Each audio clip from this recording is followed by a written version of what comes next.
Exactly. In fact, I mean, I empathize with the individual versus institution thing. It was very attractive in the beginning. I still believe it's the theme. Another theme I think that's underrated is crypto actually takes out middle management, right? In whether that's in companies or organizations generally, that's what it dissolves, right? Because if you look at the people at the top, they got there by making high quality strategic decisions and being good over a long period of time. So you could argue that that's some form of demonstrated success. Yes. And typically the people at the who are early in their career who got hired, are probably really good at what they do.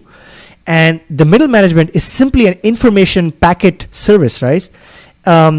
And that's where politics and bureaucracy finds a home, and it kind of really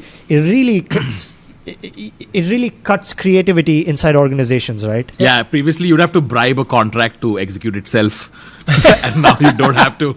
Essentially. Here's a contract that executes itself that's pre-agreed versus you going out for drinks with with your boss and the entire team, and then you're trying to whenever your boss makes a joke, you've got to laugh or whatever. I don't know, whatever the rules are of organizational advancing lately, because it's post COVID and Zoom.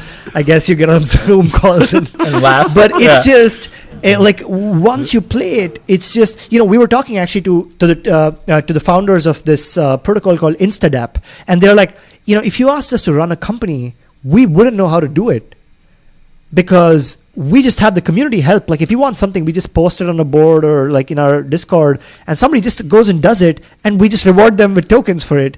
We don't know we don't have an org structure or we didn't hire managers. Right. It seems and I don't want to dunk on managers too much, because I think there is also a soft value that they provide in guiding people's careers, and there is some help and for the right person.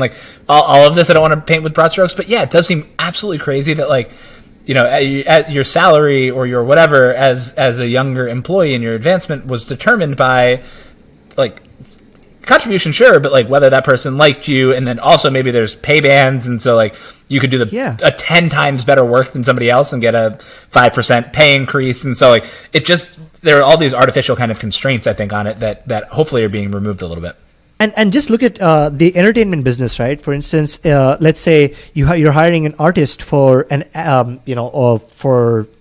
advertisement, as an example, right?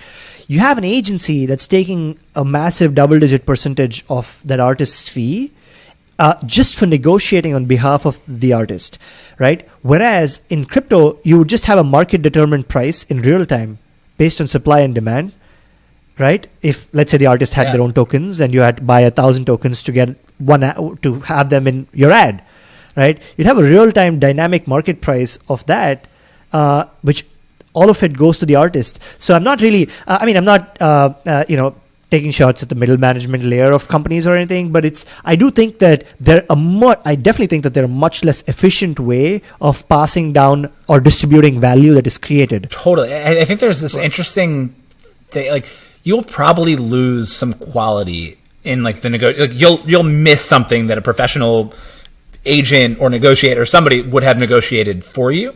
But there's this value to speed and just continuing to kind of iterate and do things that I think vastly overwhelms trying to get every point that you can in the short term. If you just I worked with this really smart guy, Ben, who now runs a company called Composer. But when we worked together at Breather, he at some point was man, we're making decisions kind of slowly. I'm just going to run a model. He was head of our data science team. So run a model on what % you have to be right for it just to make sense to move faster, and where more decisions overwhelms perfect decisions, and it's a fairly low percentage where if you get things right kind of most of the time, it's just way better to do that more often and move faster than it is to make the perfect decision much more slowly. Yeah, and if you get the more times you get the right decision, the more likely you will get it right the next time as well, sure. Right? So there's value in numbers, right? So going through multiple feedback loops are essentially it's just refining your definitely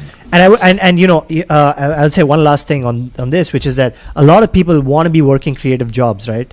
They may not there may be somebody in a bloated organization who's maybe in the middle layers who has other interests and passions that can get unlocked if they just started playing the great online game. So this is equally an opportunity for them to think about. 100%. If you were like kind of coasting in your job, you have a lot of time at work, just a lot of time during the day to spend on Twitter or whatever else. And I would say that financially speaking, if you just joined a large organization and saved money in Bitcoin for the last 10 years, you probably outperformed anybody who worked at any startup pretty much in the last 10 years. So this is in no way to say that 9-to-5 jobs are not lucrative. It's just it's certainly just a frame on better alternatives emerging. Yes.